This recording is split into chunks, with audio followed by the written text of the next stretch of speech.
때 이런 장면 보신 적이 있을 겁니다.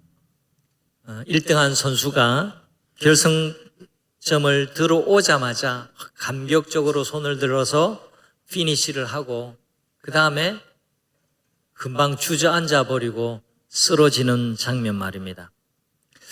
여러분 보신 적이 있으시죠? 네. 1992년 8월 9일 스페인 바르셀로나 올림픽 때 올림픽의 제일 마지막 꽃과 같은 경기가 항상 마라톤입니다. 그때 황영조 선수는 1등으로 극적으로 골인하게 됩니다. 그런데 1등으로 골인하자마자 황영조 선수가 다리에 갑자기 힘이 풀려가지고 왜? 긴장하고 죽을 힘을 다해서 뛰다가 이제 골인했어요. 그 다음에 다리에 힘이 풀려서 그 자리에서 털썩하고 주저앉아 버렸습니다. 그리고는 잠시 있다가 다시 일어나서 누군가 쥐어준 그 태극기를 들고서 마지막 메인 스타디움 트랙을 한 바퀴 돌고 영광의 세레모니를 했습니다. 신문이나 뉴스 또 중계도 쓰러진 그 장면은 그렇게 영광스러운 장면이 아니라서 우리에게 재생 반복해 주지 않고 감격적으로 태극기를 들고 막 환호하고 이렇게 세레모니를 하는 그 장면이 우리에게 자주 보이지, 이 다리에 힘이 풀려서 쓰러졌던 그 모습은 잘 보여주지 않기 때문에 그 장면을 보신 분은 별로 없을 겁니다. 그때가 언제냐? 그때로부터 56년 전에 우리나라 손기정 선수가, 그때는 일제 식민지 시대여서 일장기를 달고 독일 베를린 올림픽에서 금메달을 땄던 바로 그날이었습니다. 8월 9일. 놀랍게도 오늘이 2026년 8월 9일입니다. 제가 설교를 준비하다 보니까 그 세 날짜가 꼭 같았어요. 오늘 8월 9일 혹시 여러분 가운데 다리에 힘이 없어서 주저앉아 있는 분이 계시다면 다시금 영광의 세레모니로 일어서는 은혜가 있기를 간절히 바랍니다. 사사기 15장은 왜 엄청나게 긴장을 하고 열심히 준비한 일을 마치고는 오히려 몸과 마음이 무너지는가? 이 질문에 대해서, 또 큰 산을 하나 넘었다라고 생각한 그 지점에서 큰 산을 넘고 나면 왜 다시 목마르고 지치고 마음이 가라앉는 것일까?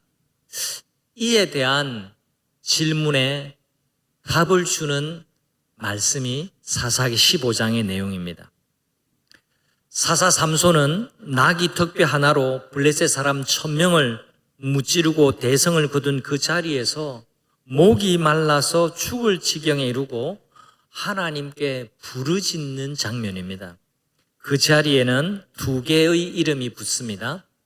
하나는 라맛 레히라는 이름이 그 장소에 붙고, 그 다음에 부르짖고 난 다음에 하나님이 샘을 터뜨려 목말라 죽을 지경에 있던 삼손을 다시 소생시켜 주시고 난 다음에 그 샘물을 가리켜서, 그곳에 있는 샘물을 가리켜서 엔하고레라고 이름을 붙였습니다.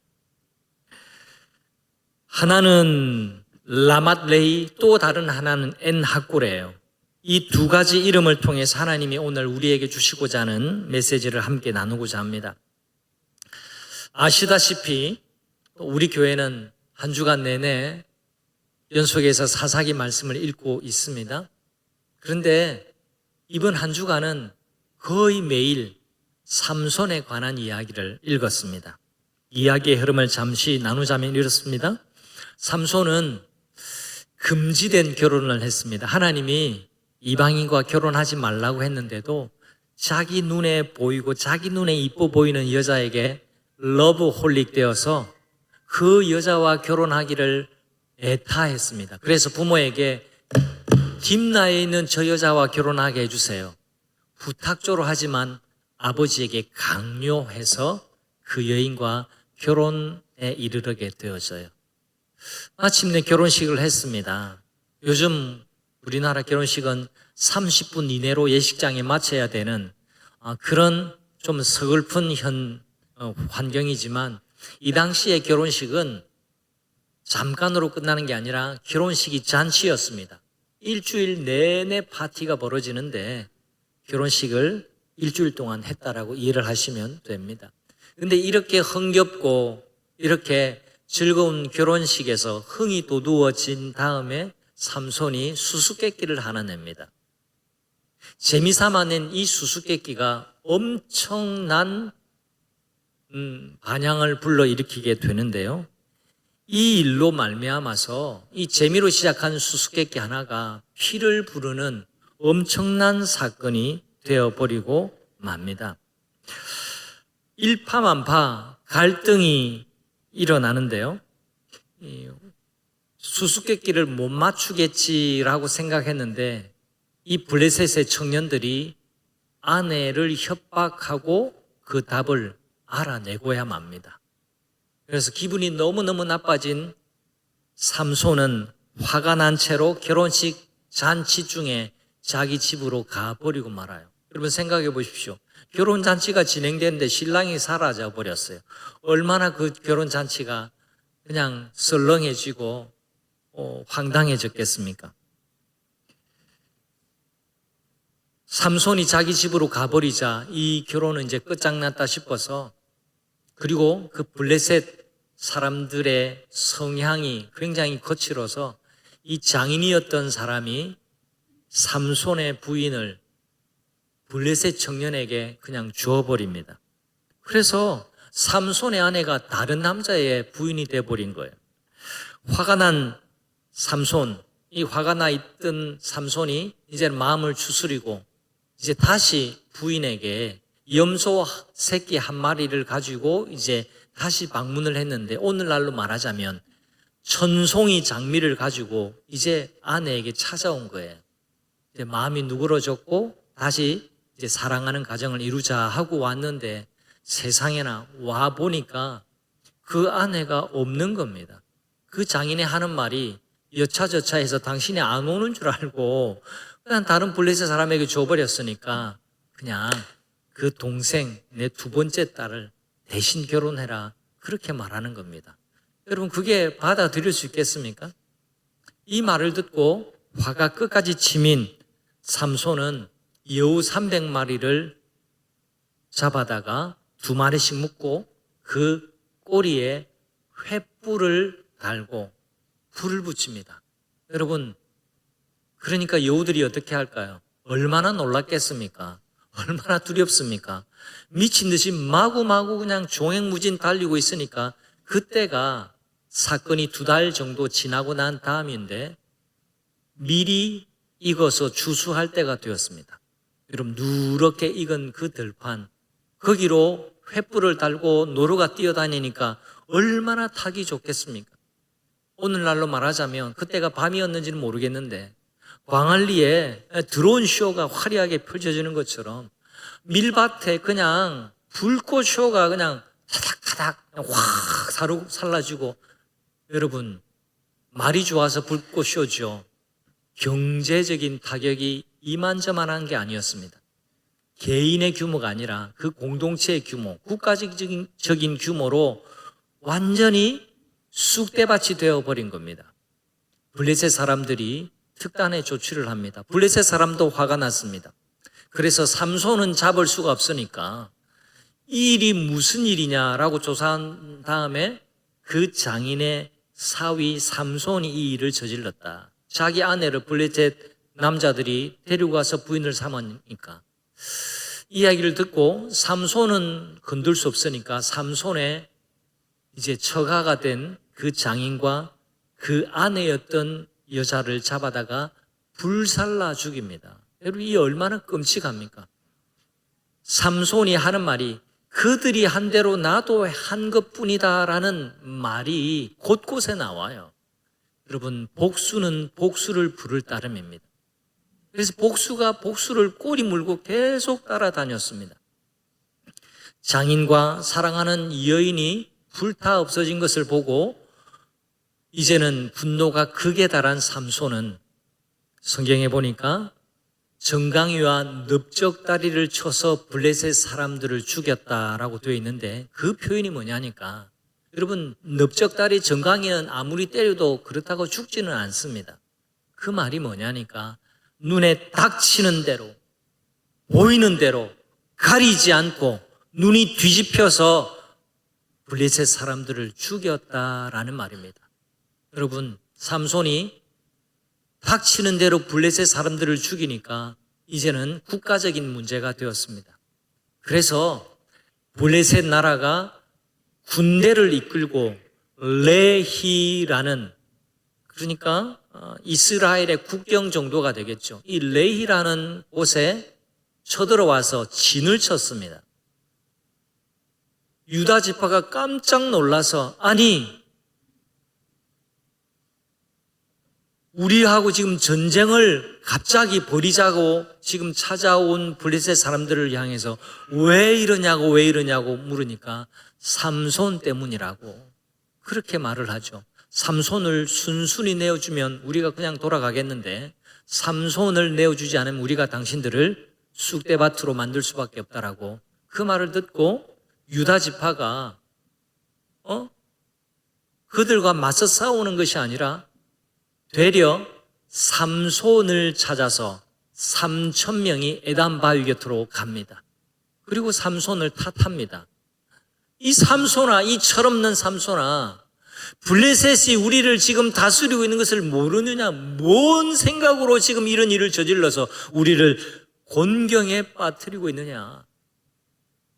그렇게 책망하고는 삼손을 잡아다가 결박하고 레히에 진치고 있는 블레셋 사람들에게 넘겨줍니다. 삼손도 당신들이 나를 죽이지 않기로만 한다면 나는 순순히 결박대에 가겠다라고 서로 협의를 한 거죠. 그리고 결박된 채로 그 결박되었을 때 새 줄이라고 합니다. 여러분, 썩은 동아줄이 아니라 새로 만든 줄이 얼마나 단단한지 여러분 한번 생각해 보십시오.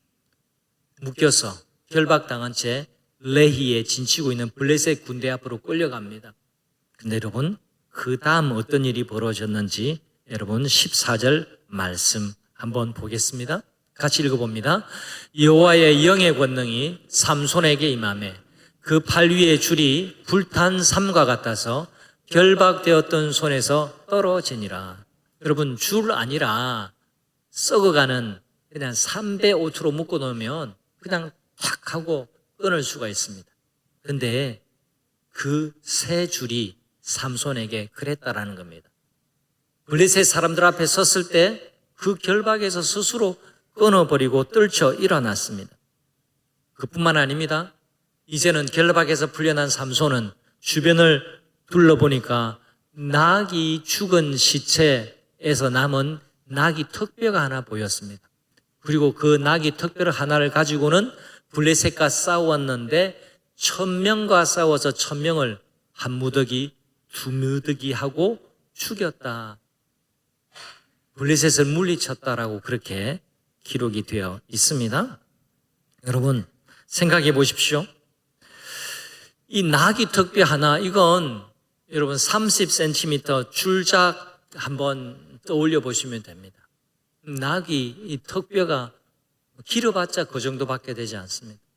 그리고 그 정도 되는 그 낙이 턱뼈, 낙이는요,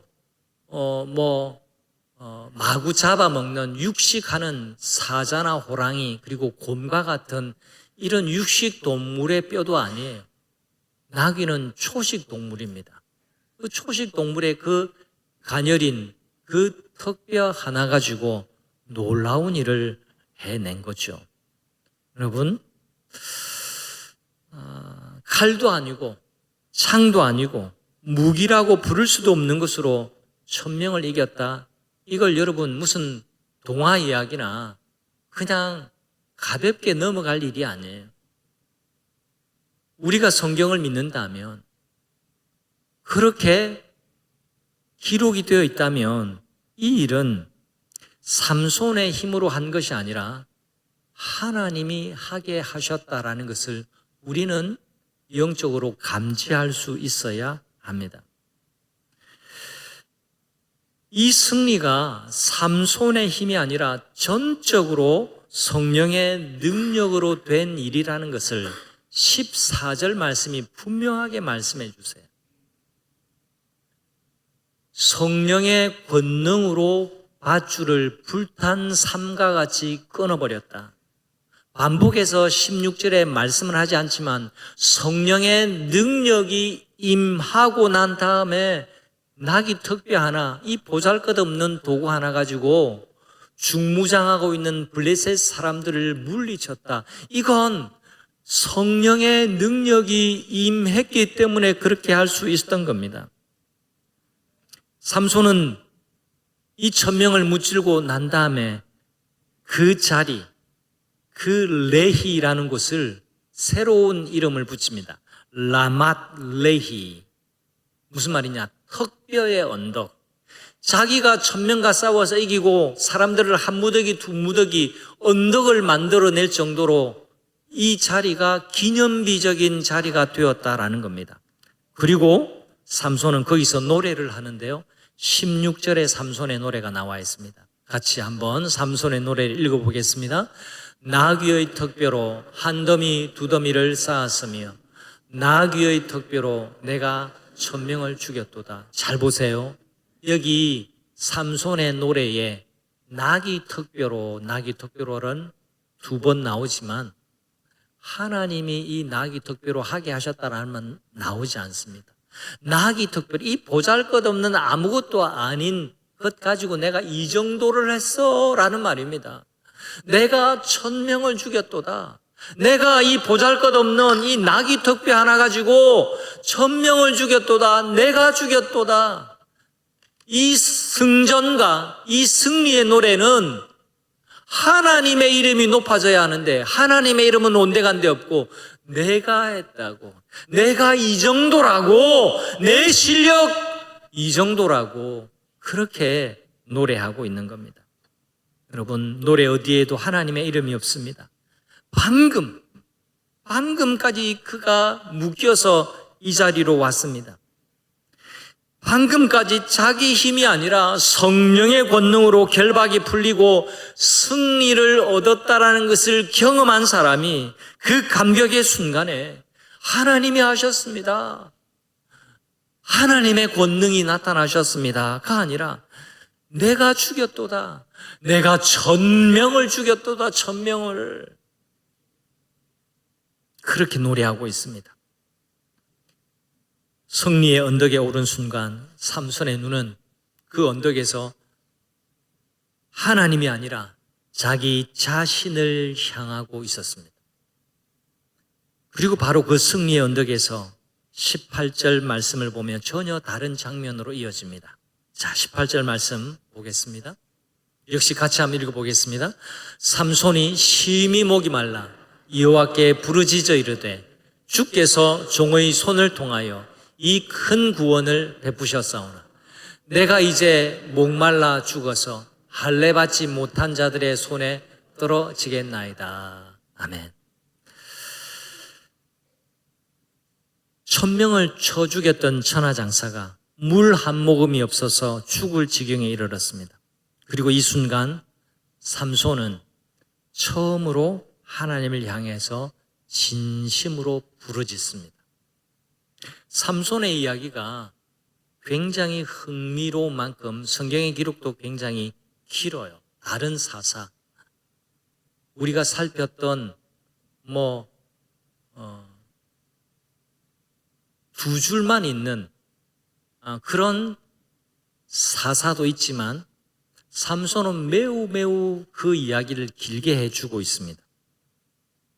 그만큼 능력이 많았고 활약이 뛰어났던 사사였기 때문에 그렇습니다. 그런데 놀랍게도 그 많은 기록 속에서 삼손이 부르짖었다라는 말은 여기서 처음 등장합니다. 하나님께서는 삼손의 부르짖음을 외면하지 않으셨어요. 너 이때까지 나 안 찾다가 이제 다급하다고 나 찾니? 하나님 그렇게 하시지 않아요. 부르짖는 삼손의 기도를 들어주십니다. 레히 그 같은 장소에 우묵한 곳을 터뜨리시고 거기서 샘물이 솟아나게 하시는데 그 샘물을 먹고 삼손은 목이 말라서 죽을 지경에 이르렀는데 그 물 먹고 회복하고 소생하게 됩니다. 그리고 그 샘물의 이름을 엔하꼬레라고 이름을 붙여요. 엔하꼬레, 부르짖는 자의 샘. 한번 같이 하실까요? 부르짖는 자의 샘. 네. 이 샘물을 부르짖는 자의 샘물이라고 이름을 붙였습니다. 성도 여러분, 여기서 우리가 결코 놓쳐서는 안 될 사실 하나를 발견합니다. 라맛 레히 그리고 엔하꼬레, 이것은 서로 다른 두 장소가 아닙니다. 같은 자리입니다. 자신의 힘을 자랑하며 승전가를 부르던 그 언덕이 얼마 지나지 않아서 목말라서 죽게 되었다라고 부르짖는 자리가 되었습니다. 승리의 자리와 침체의 자리가 멀리 다른 곳에 있지 않습니다. 오히려 가장 크게 긴 그 자리에서 가장 깊이 목마를 수 있다는 것을 삼손의 이야기가 우리에게 알려주고 있습니다. 황영조 선수 이야기를 다시 한번 떠올려 보십시오. 그는 결승선에서 자기가 예상치도 못하게 자기가 원하지도 않았지만 저절로 다리에 힘이 풀려서 넘어졌습니다. 그리고 다시 몸을 주스르고 일어나서 태극기를 들고 달렸습니다만 삼손은 그럴 수 없었습니다. 1000명을 죽인 그 장사에게 이번에는 스스로 일어날 힘조차 남아있지 않았습니다. 얼마나 목이 말랐으면 그랬을까? 그가 할 수 있는 일은 오직 한 가지, 하나님께 부르짖는 것밖에 없었습니다. 바로 이 지점에서 삼손의 이야기는 우리에게 훨씬 더 큰 위로를 전해주고 있어요. 우리 신앙의 회복은요, 우리 자신의 남은 의지력 그리고 근성으로 다시 일어나는 데 있지 않습니다. 실패를 경험하고 나 마음은 다시 다잡아야지, 내가 그래도 강인한 사람인데 나도 근성이 있지 하고 자기를 다독거려서 일어나는 데 있지 않습니다. 신앙의 회복은 그런 방식으로 나타나지 않습니다. 스스로의 힘으로 일어날 수 없을 때, 자신의 힘이 바닥이 났을 때 남은 단 하나의 길은요, 부르짖음이라는 것을 본문은 우리에게 보여주고 있습니다. 우리 삶에도 가만히 보면 라맛 레히의 순간이 있습니다. 오랜 수고 끝에 얻은 결실을 우리가 맛보기도 하죠. 힘겨운 고비를 넘어서 승리를 얻기도 합니다. 마침내 이루어낸 어떤 성취의 자리죠. 그런데 바로 그 자리가 조심하지 않으면 우리 눈을 하나님이 아니라 나 자신에게로 돌리게 하는 자리가 되기도 합니다. 그리고 정직하게 고백하면 그 자리에서 우리는 가장 쉽게 지치고 가장 깊이 목말라 합니다. 승리했다고 해서 우리의 연약함이 사라지는 것은 아니기 때문에 그렇습니다. 오히려 온 힘을 쏟아 이긴 후에 우리는 우리가 얼마나 연약한 존재인지를 비로소 깨닫게 되는 경우가 있습니다. 바로 그 순간 하나님께서 우리에게 원하시는 것은 단 한 가지입니다. 부르짖음입니다.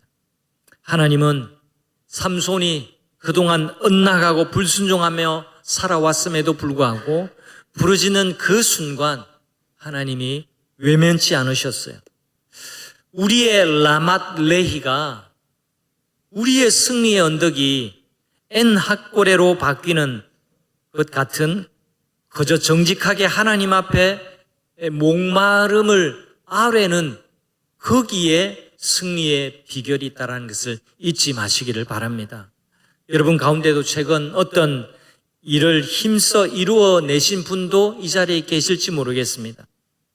그런데 오히려 그렇게 승리를 얻었음에도 불구하고 성취를 맛보았음에도 불구하고 오히려 마음이 텅 비고 몸이 무너지고 이유 모를 무기력이 찾아온다면 그것을 이상하게 생각하지 마십시오. 그 자리가 바로 라맛 레히입니다. 그리고 그 자리에서 우리가 할 일은 스스로 힘을 짜내어서 일어서려고 애쓰는 것이 아닙니다. 나의 목마름을 붙들고 다시 하나님 앞에 가서 부르짖는 것이 우리가 해야 할 유일한 일이라는 것을 잊지 마시기를 바랍니다. 우리는 승리의 순간에 스스로를 돌아보아야 합니다. 무언가를 이루었을 때 우리 노래 속에 하나님의 이름이 들어있는지를 점검해 보아야 합니다. 내가 잘 나갈 때 그때 내가 평안하다라고, 내가 뭔가 성취했다라고, 일이 잘 풀린다라고, 내 인생에 대박이 났다고, 돈이 술술술 들러온다고, 좋은 자리에 갔다고 그렇게 여겨지는 순간 내 마음속에 노래가 울려 퍼질 텐데 그 노래에 하나님의 이름이 있는지 잘 살펴야 합니다.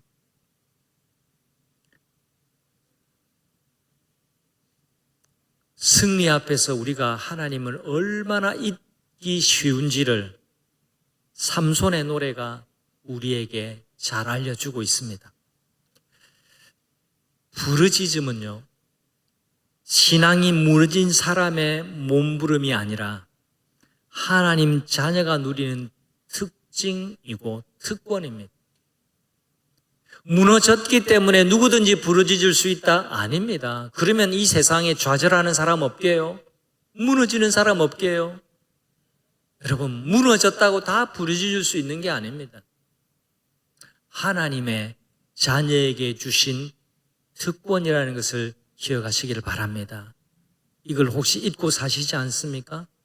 여러분에게 아직 남은 한 가지가 있습니다. 그건 부르짖는 겁니다.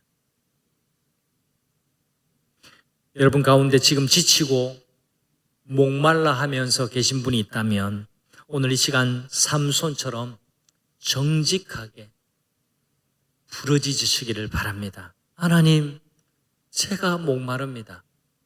하나님의 큰 은혜를 받고도 지금 이렇게 지쳐 있습니다. 탈진해 있습니다. 저에게 다시 생수를 부어주십시오. 이 목마름을 해결해 주십시오. 한번 따라 하시겠습니다. 하나님은 그 부르짖는 자를 결코 외면하지 않으십니다. 아멘 믿습니까? 하나님은 부르짖는 자를 결코 외면하시지 않습니다. 라맛 레히 그리고 에나골레 이 두 이름은 결국 하나의 언덕에 새겨진 두 개의 이름입니다. 하나는 우리가 얼마나 쉽게 하나님을 있는 존재인지를 보여주고, 다른 하나는 그런 우리를 하나님이 그럼에도 불구하고 얼마나 신실하게 붙들고 계시는지를 보여주는 이름입니다. 우리 삶의 모든 승리의 자리가 동시에 목마름의 자리가 될 수 있다는 것을 늘 기억하며 사시기를 바랍니다. 그리고 그 목마름 앞에서 우리가 해야 할 일은 나 스스로를 다그치는 일이 아닙니다. 그것이 아니라 부르짖는 것이라는 것을 잊지 마십시오. 부르짖는 자에게 하나님은 반드시 응답하십니다. 다시 말씀드립니다. 부르짖는 자에게 하나님은 반드시 응답하십니다. 우리의 라맛 레히가 엔 학고레로 바뀌게 되는 은혜가 이 시간 우리 모두에게 있기를 주님의 이름으로 축원합니다. 아멘.